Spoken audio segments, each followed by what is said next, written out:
At ilan sa mga empleyado ng People's Television Network ang kabilang sa pagtatapos ng Employees Personality Development and Values Formation Seminar.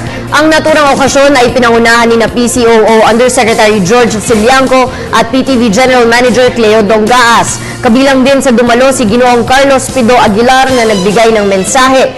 Layo ng Personality Development Seminar na gawing mas produktibo ang mga manggagawa ng TV4. I believe na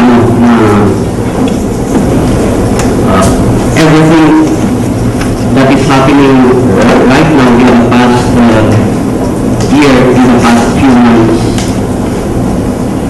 talagang mahirap, pero we have, I believe that we have the blessing of the Lord.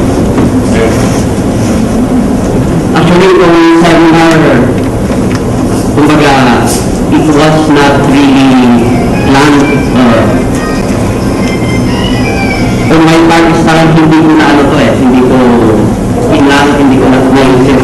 Pero nagkaroon ng opportunity na i-conduct natin dito. Dumating si Brother Manny. He was endorsed by Director Nadal. The concept was presented to us.